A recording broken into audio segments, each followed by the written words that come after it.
try your luck. Here's a new contraption that tells you exactly how many miles you get to the gallon. A gas gauge that mounts right on the windshield to test gasoline mileage on your car.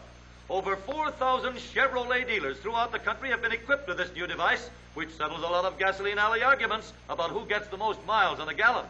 Now, when your neighbor says he can outrun you on a gallon of gasoline, you needn't find yourself stranded 6 miles from the nearest gas station when you finish up, and you can both go along to see that there's no snitching.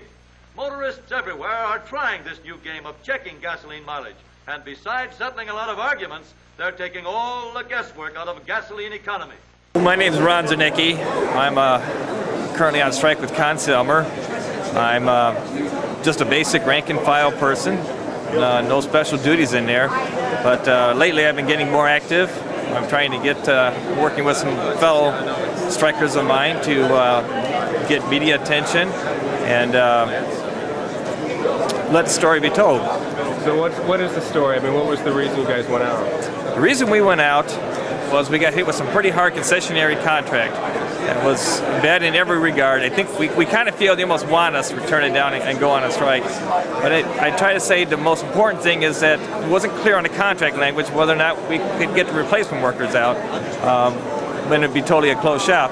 But the second contract, we were asking to put it in writing. They wouldn't put it in writing separately and make it clear.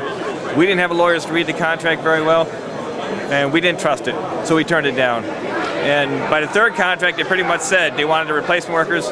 By the fourth contract that we turned down, they only wanted a few back, and they definitely wanted replacement workers, and it was pretty well evident. We were right all along. And that's been really the sticky point. If it's not jobs for everybody, if we all can't have an opportunity to go back, and then it's a no vote. And it's been, what, a year and a half? Year now, coming up on a year. And the big fear now is to whether our strike's going to continue, whether we're going to be able to continue striking. Right now the grassroots movement is trying to put pressure on a company by doing boycotts. We got a lot of boycotts going. We're starting to do more protest and letter writing and a website. What's the website? It's Conn-Selmerstrike.com. Okay. And on there is this collection of information and links and videos that we've done. Very informative. You mentioned that you're concerned about the representation you're getting from... Yeah, we just had some action where we tried to get our president to come forward and be a little more public. We've done picketed his place of work. He works there 40 hours a week or more and is not seen on the line very much. A lot of people can't communicate with our bargaining committee. We don't have union meetings.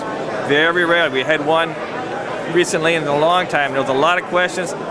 We didn't even get to answering all the questions in the meeting.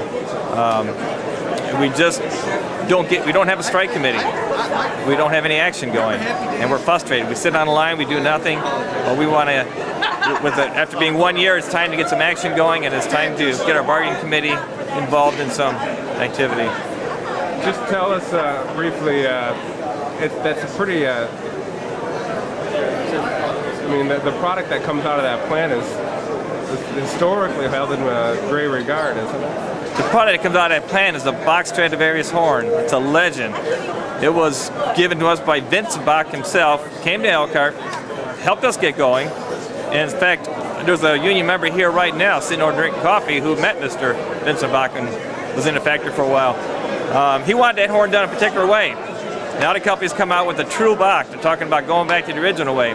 The way we've been doing it for 30, 40 years is the way Mr. Bach himself taught us and wanted it done. And what the true Bach really is just a way to explain what the scabs are doing inside there, the quality that they can put out, and it's a way to explain all that.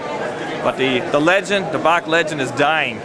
And those people that build the legend are out there in the cold, and they're retiring. People are moving on. And if we don't get back in there to get that Bach horn going again, I truly fear whether or not it'll even survive. Anything else you want to say? Boycott? No, the only thing I want to say is that we're all family here, and we support all the other struggles with UAW, and we'd like them to also think about us and support us.